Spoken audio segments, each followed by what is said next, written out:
এক শান্ত নিরিবিলি গ্রামে বাস করত এক গরিব কাঠুরিয়া বাবা আর তার একমাত্র মেয়ে লাবণী।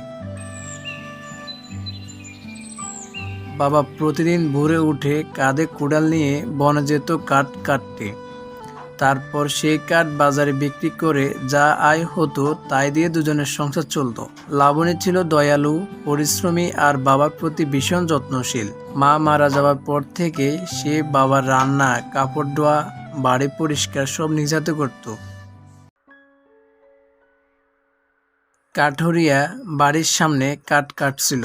গরমে ঘেমে ক্লান্ত হয়ে বলল, লাবণী, মা আমার জন্য এক গ্লাস পানি নিয়ে আসো।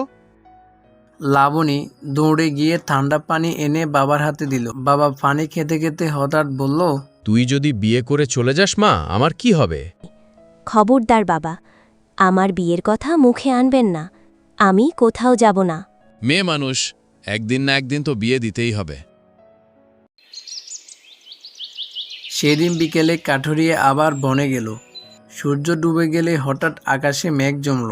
শুরু হলো ভারী বৃষ্টি আর ঝড়ো হাওয়া। কাঠুরিয়া ভিজে গেলেও কাঠ কাটা চালিয়ে গেল, কারণ পরদিন বাজারে বিক্রি না করলে সংসারে চাল আনতে পারবেন না। রাত গভীর হলে সে খুব ক্লান্ত হয়ে পড়ল। একটা বড় গাছের নিচে বসে একটু বিশ্রাম নিল। হঠাৎ ঝোপের আড়াল থেকে এক ভূত বের হলো। কাঠুরিয়া চমকে উঠে দেখল এক অদ্ভুত ভূত তার সামনে দাঁড়িয়ে আছে। সে ভয়ে দৌড়াতে লাগলো। সে দৌড়াতে দৌড়াতে এক বিশাল ধনী বাড়ি দেখতে পেল। দরজা খোলা, তাই ভেতরে ঢুকে পড়ল। বাড়ির ভিতরে গিয়ে দেখে সাদা পাঞ্জাবি পরা লম্বা দাড়িওয়ালা এক সাধু বাবা ধ্যানে বসে আছেন। তুমি কে? আমার বাড়িতে কেন ঢুকেছ?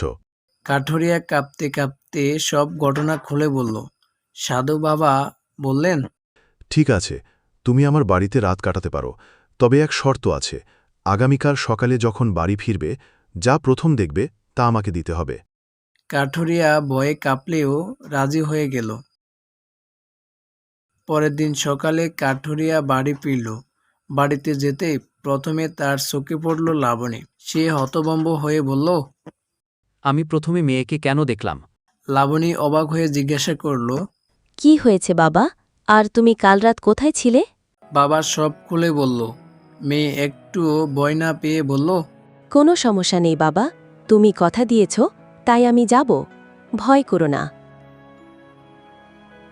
দুজনে হাঁটতে হাঁটতে সাধু বাবার বাড়ি পৌঁছালো। আমি তোমার মেয়েকে নেব, তবে আগে তাকে 3টি প্রশ্ন করব। সব ঠিক উত্তর দিলে তাকে ছেড়ে দেব। লাবণী আত্মবিশ্বাস নিয়ে দাঁড়ালো এবং সব প্রশ্নের উত্তর দিয়ে দিল। মেয়ে, তুই শুধু বুদ্ধিমতী না, মনও খুব সুন্দর। তুমি মুক্ত। বাবা মেয়ে আনন্দে বাড়ি ফিরল। কাঠুরিয়া বনে কাঠ কাটে, সে কাঠ বাজারে বিক্রি করে। এভাবে তারা সুখে শান্তিতে দিন কাটাতে লাগলো।